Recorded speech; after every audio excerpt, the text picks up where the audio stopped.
The sky over Paris was glowing orange, like the end of a burning cigarette. The clouds above the big opera house moved slowly, like soft silk being pulled, and they looked golden where the light touched them. On the marble ground, camera flashes popped like tiny fireflies trapped in glass. People were laughing and their high-heeled shoes clicked loudly on the floor. It was the first night of a big fancy fashion show called Solitude, the most important one of the season. And he knew he didn't fit in. He stood by a big marble lion statue, half in the dark and half in the light from the big glowing sign. He wore a black suede coat that was nice but old and soft from being worn a lot. Under it, he had a dark gray turtleneck sweater that hugged his body. His boots used to look fancy too, but now they were cracked and worn out. He didn't have any shiny logos, no shiny watch, no phone in his hand. He wasn't taking videos or selfies like everyone else. He just stood there, quietly watching. "Check the gate," someone whispered into a tiny ear speaker. One of the guards near the entrance listened carefully. He looked over and squinted at the man. "There's someone hanging around by the South Lion statue," he said into his mic. "He's not press, not a guest. Maybe just someone off the street. Want me to move him?" Inside the grand lobby, a woman came out. She didn't just walk, she moved like she was a queen handing out judgments. Her name was Viola Thorne, and she was the reason the fashion house Maison de Lune was still the best in Europe, like a cold, bright moon shining over a messy sea. Viola wore a blood-red trench coat with sharp, pointy shoulders. Her platinum hair was tied tight at the back of her head. Around her, her assistants buzzed, holding clipboards and cloth samples. She looked at the man by the lion statue, not with kindness or curiosity, but with dislike. She walked closer to the security guard and said loudly enough so people could hear, "There's always one. Paris protects lost people too much." Some guests giggled. A few people pointed their phones at the man, trying to get sneaky pictures. Viola stepped toward him. "Sir," she said with a voice that sounded sweet but was really mean, "this is a private party for special guests only." The man didn't move. "I know," he said softly. Viola looked him up and down like a guard checking a passport that was no good. "Are you an influencer? A partner? Press? No. Are you here to protest?" "No," he said. "Then why are you here?" He slowly reached into his coat. The guard got ready to jump in case he did something, but all the man pulled out was a small cream-colored envelope. It was old, with faded blue ink. It said, "To the one who helped me see." "I'm here to watch," the man said quietly. "Just watch." Viola barely looked at the envelope. She turned to the guard and waved her fancy hand like she was shooing away a bug. "Get rid of this mess before the cameras start rolling," she said. She turned away and added, "Make sure the marble stays clean. No strays in the pictures." The man said nothing. He looked once at the glowing banner that said Solitude, a Maison de Lune original, then he slowly walked away, but not toward the entrance. Instead, he went behind the opera house, toward the loading dock. Not because he wasn't good enough to go inside, but because they didn't deserve to see him coming. The marble steps curved around the entrance like a crown. Bright lights swept across the crowd like they were making pictures of stars in the night sky. Laughter sparkled from the ropes keeping the crowd back. Fancy fashion editors posed for pictures like kings and queens. Their sharp heels tapped on the stone ground like knives. This was no normal show. It was Solitude. And tonight, the biggest thing people wore wasn't clothes, it was their reputation. Behind all the shiny lights, Keanu Reeves walked quietly. His boots barely made a sound on the stone. Behind the opera house, a catering truck let out a puff of steam. Some workers were smoking behind the building, not paying attention to him at all. Keanu slipped past them into a hallway that said Service Tech and Backstage. The smell changed right away. No more sweet perfume or fizzy drinks. Here it smelled like lemon cleaner, fresh paint, dusty cables. He moved through the hallway like he was invisible. No one stopped him. No one even looked twice. Being forgotten made him unseen, and when you know how to use that, it's powerful. He passed 2 more hallways, a half-open storage room, and some folded chairs. Near the rigging equipment, a young woman almost dropped a tray of water bottles. "Oh, sorry," she gasped. "Are you with lighting?" She couldn't have been older than 20. She had fake bangs clipped to her hair, a headset hanging crooked on her ear, and a badge that said volunteer. Keanu smiled kindly. "Not exactly," he said. She looked over her shoulder nervously. No one else was nearby. "You're not supposed to be here," she whispered. But then she quickly added, "But you're not causing trouble either. If you just need a place to sit," she pointed to a dusty spot behind a velvet curtain. A fog machine sat there quietly, and a stack of crates labeled Confetti Release Act 3. "It's not fancy," she said softly. "But it's warm." Keanu nodded. His voice was gentle. "Perfect." She smiled quickly, then hurried away down the hall like she might get in trouble for being nice. Keanu stepped behind the curtain and found a folding chair between 2 crates. From there, he could peek out and see the golden runway. It looked sharp and shiny like a sword. Under giant chandeliers, guests sparkled like jewels. Models waited behind another curtain, wrapped in satin and silence. He sat alone, uninvited. And then he heard it. "Bro, that guy's still here." A whisper, mocking him. A stylist wearing a denim kilt and giant sunglasses was pointing his phone at Keanu. "Dude looks like someone's yoga teacher who got kicked out of his apartment," the stylist jokes. Giggles came from behind a sequin curtain. One model smiled a little. "He's kind of poetic." Another model laughed harder. "He's kind of sad." Then sharp, loud footsteps. Viola Thorne walked into the room. She wore a black silk dress and moved like a sword, beautiful but dangerous. People moved out of her way, scared without even realizing it. She spotted Keanu right away. She paused, smiled a little, but not nicely. Viola walked straight toward a silver tray where empty glasses, crumpled napkins, and half-eaten snacks sat. Without slowing down, she grabbed a bunch of the trash in her gloved hand. Then she walked straight to Keanu. She stopped just a few steps from him. In her hand was a handful of messy trash, used napkins, shiny scraps of paper, a candy wrapper, and a ripped-up press pass. Everyone noticed.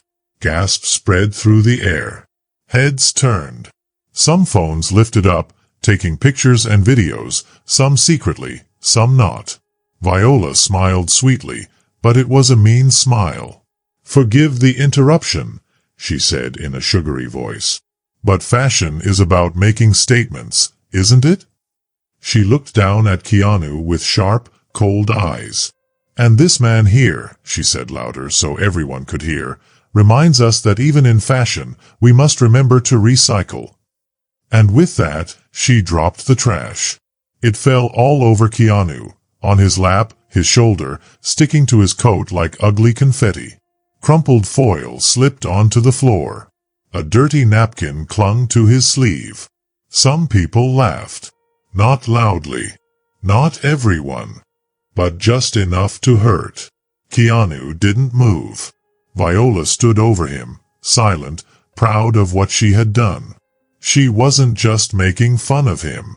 She was making sure everyone saw him as a joke, a nobody, in a world where everyone wanted to be a perfect somebody. She turned a little toward the people watching and said, "This is not just a show." Some people laughed a little. A few clapped.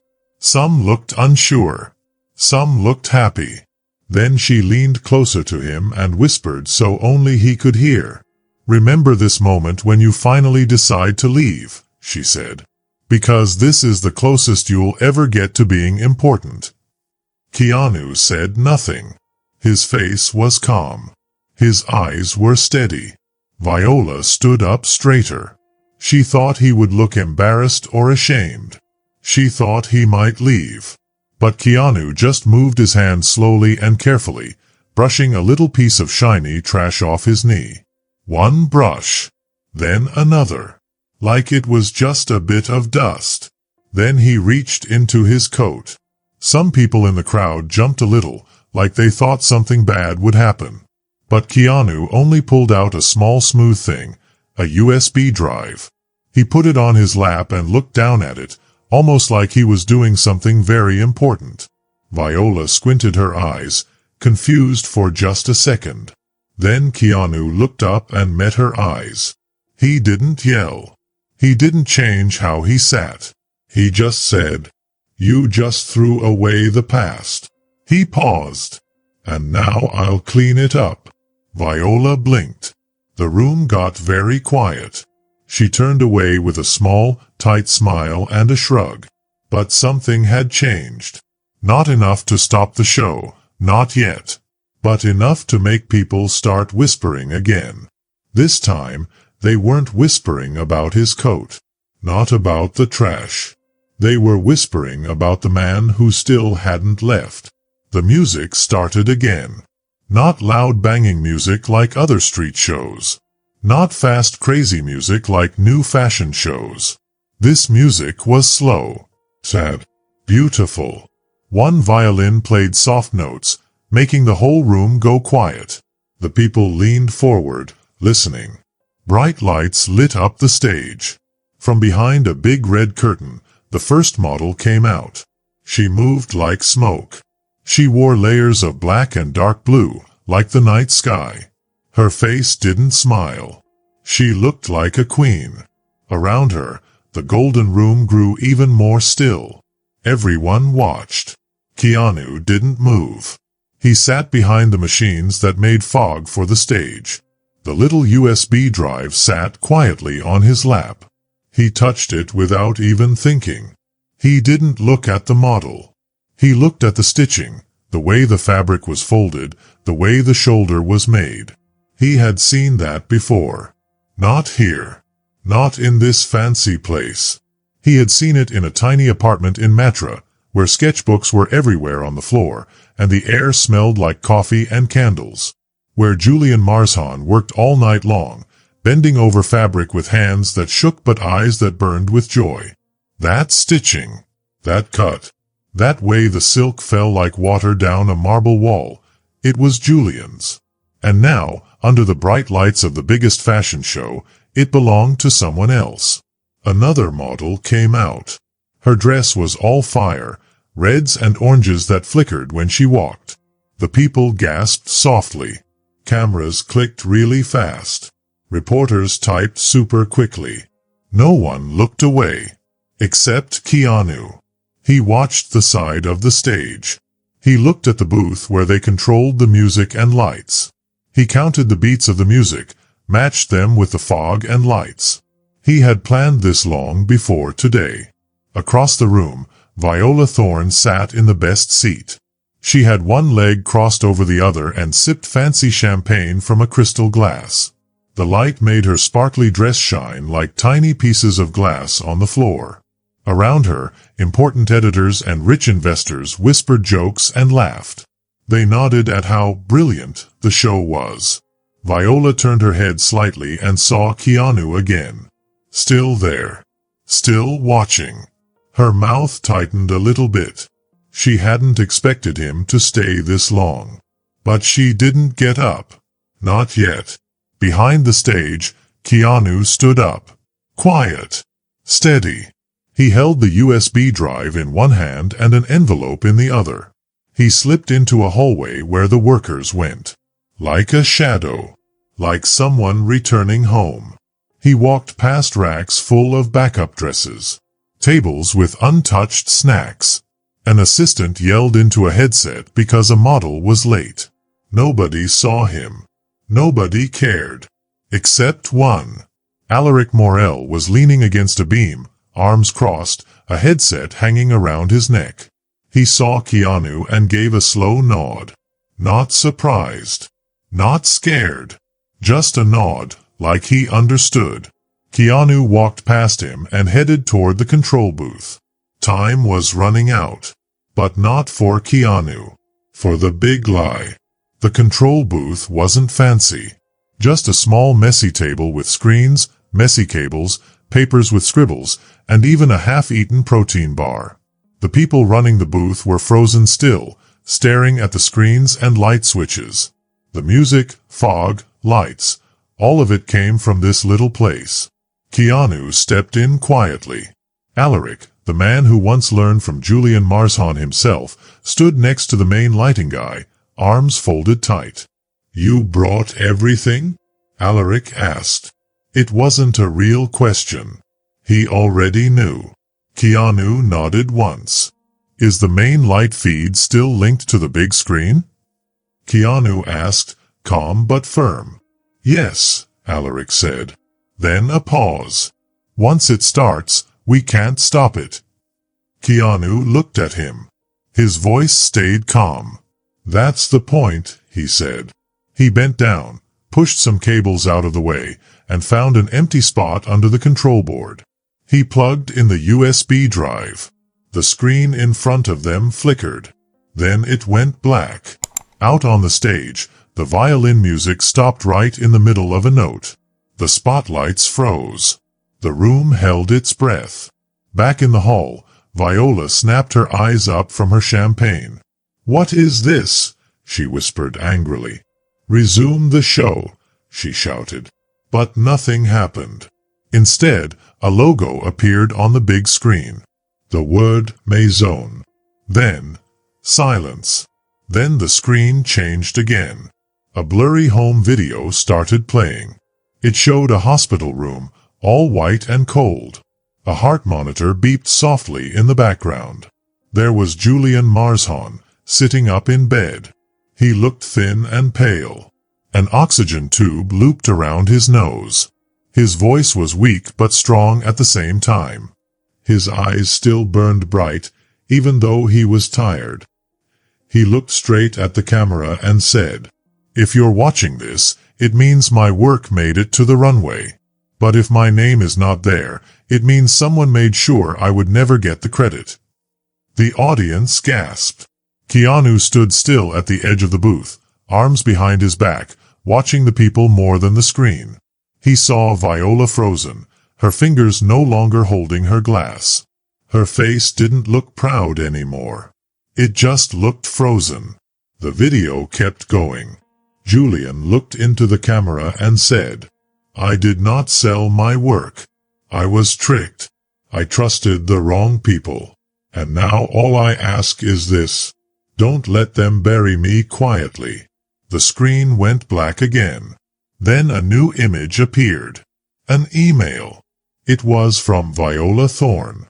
It said, "Subject, final runway credit text. Remove Julian's name from everything. The family signed a waiver. The brand owns the work now. Give credit to Alaric. No exceptions." The room exploded in whispers. Dozens of phones lifted up. People were already recording everything. Keanu's eyes never left Viola. She stood up now. Her eyes were wide. Her mouth moved but no words came out. Keanu didn't smile. He didn't yell. He just stepped forward and whispered to no one in particular. He gave them everything. Then, louder, so everyone could hear. And they gave him silence. The big screen above the runway kept holding the room in place. Nobody moved. No one moved. No one even breathed. Julian had finished speaking, but the quiet he left behind was louder than anything else. The video screen turned black, but the hurt had already started spreading. Viola Thorne stood in the middle row. Her face was frozen, like glass about to crack. Her hand was near her necklace, but she didn't look calm anymore. She looked like someone who had been caught doing something bad. Then, a second email appeared on the screen. This one was even colder. It said, "From Olm V. Moore to legal team at Maison de Lune. Subject, IP transfer protocol. Get the family to sign before the news sees the sketches. Pretend it's a nice gift. Say it's to help with hospital bills. Push them to sign the papers. Don't let outside lawyers get involved. They're desperate. Use that. The room gasped again. This time it was sharper. Now people weren't just surprised. They understood something bad had happened. Someone in the third row whispered, "She used their sadness." Another voice closer to the aisle said, "She stole it." Across the hall, a famous news editor put down his phone. He wasn't filming anymore. He was watching Viola. Viola's eyes moved quickly toward the side of the stage. She moved quickly, stepping out of her row toward the control booth. "Turn it off," she shouted at the nearest worker. "Turn off the video." But no one moved. Even the people running the lights stayed still. Alaric Ward stayed by the lights. He didn't move. His arms were by his sides, and his eyes looked empty. "I wanted to say something," he whispered to himself. "I almost did." Keanu turned to him. His voice was clear but kind. "You still can." Then the screen flickered again. A black and white photo appeared. Two men were sitting on a rooftop. They were laughing. Julian's eyes were crinkled with a big smile. Next to him, Keanu was holding a cup of tea and smiling at a sketchbook between them. Under the photo, in Julian's own handwriting, it said, "To the man who told me, silence can still be heard. If they forget me, remind them I was real." That broke the silence. The room made a loud sound, like ice cracking under heavy boots. Chairs scraped. A glass cup fell somewhere in the back. Someone sobbed, not loudly, just a sharp breath and a shaking sigh. Viola's eyes were wide now. She stepped toward Keanu. "You did this," she hissed. Keanu looked at her calmly. He didn't yell. He didn't lift a hand. He just nodded once. "No," he said. "You did this. I just hit play." Then a new voice came from the side of the stage. It was firm, male, and official. "Viola Thorne," it said, "you are now suspended. There will be a full review of your actions." The voice belonged to the director of Maison de Lune.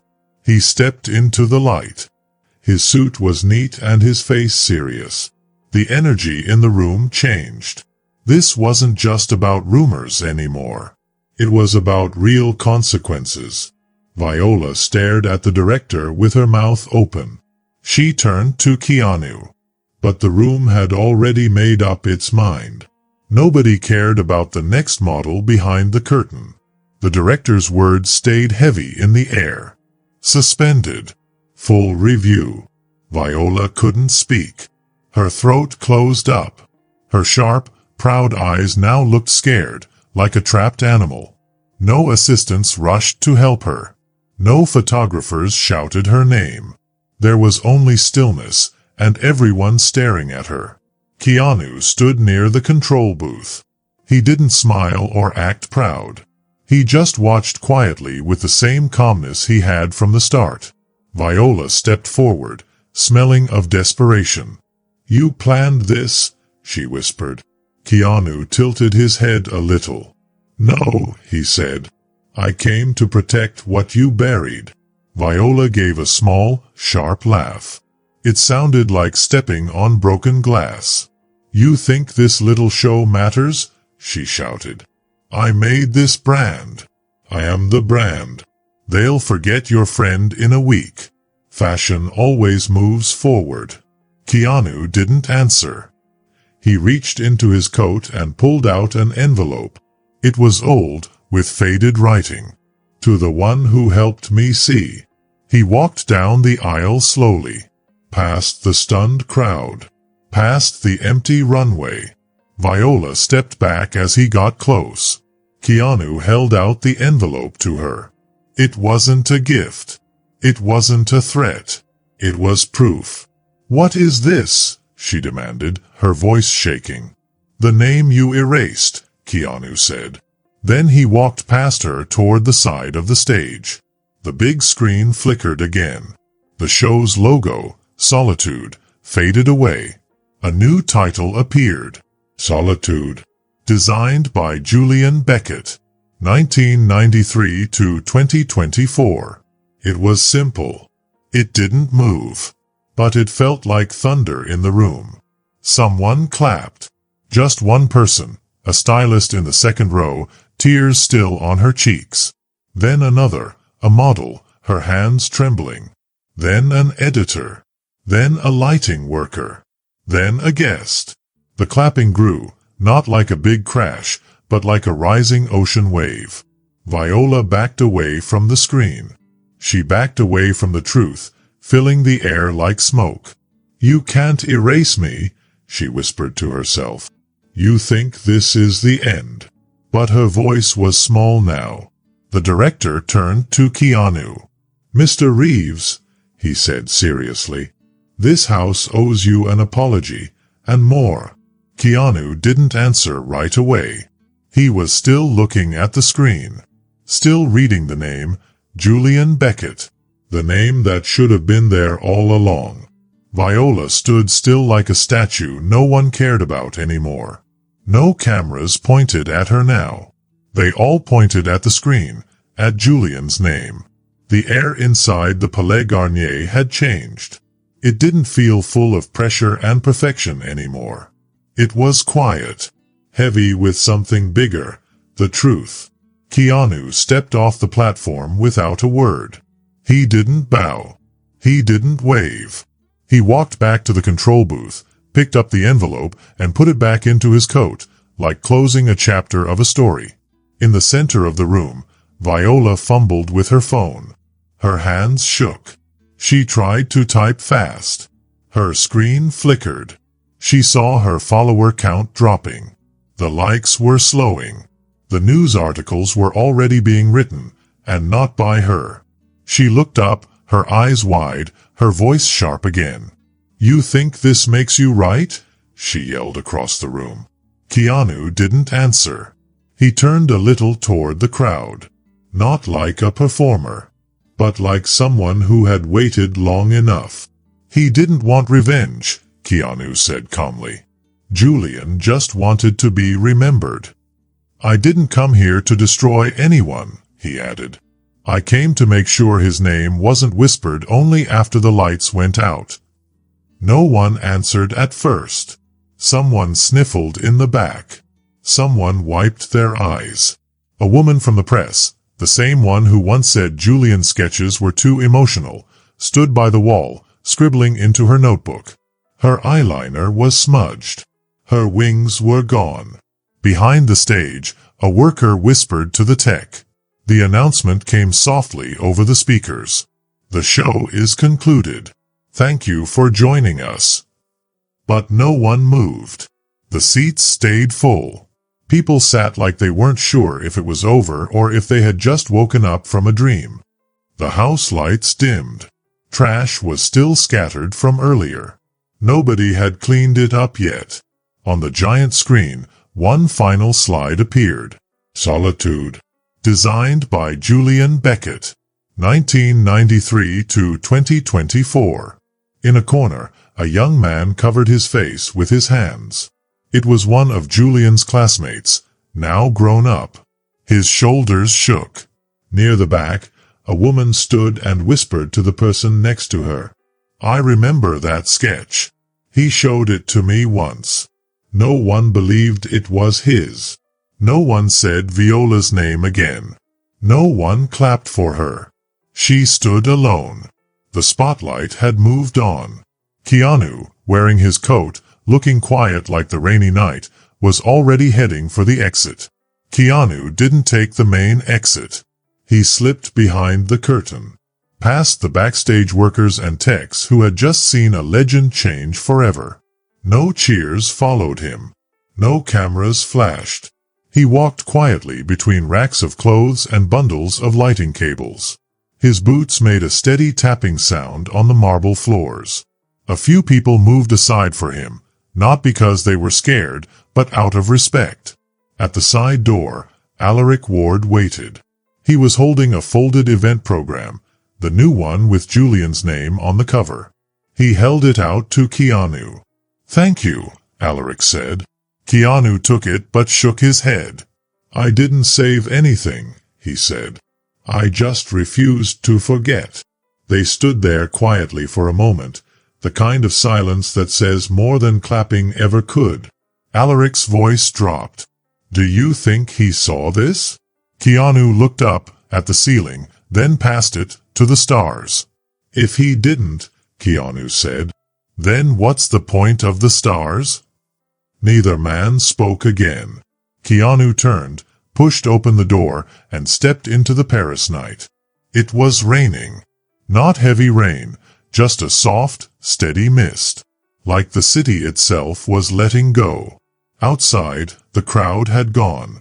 The paparazzi had chased other stories. The tourists had wandered off. No one noticed him. Just a man in a coat, walking away from something too big to explain. He stopped near a trash bin. It was still full from the show. Cups, trays, torn papers. From his coat, Keanu pulled the old envelope. The writing was even more faded now. The corners were soft. He opened it one last time. He read the message quietly. Then, he struck a match. The paper caught fire fast. Orange and blue flames danced across the words. He held it until the fire touched his fingers. Then he let the ashes fall into the street. There was no music, no speech, just the sound of rain hitting the stone. And that was enough. In a world where everyone wants to be seen, sometimes the most powerful thing you can do is remember. Say the names of those they tried to forget. Protect the truth, even when you get nothing in return. Stand not in front of the light, but behind it, holding it steady for someone else. Before you go, ask yourself, who in your life gave everything but never got the credit? Whose name deserves to be remembered? Drop a comment and tell us who they are. Because silence doesn't erase a legacy. It just waits for someone brave enough to break it. If you liked this story, tell me in the comments. Don't forget to subscribe for more fun adventures and mysteries. Thanks for watching. See you in the next video.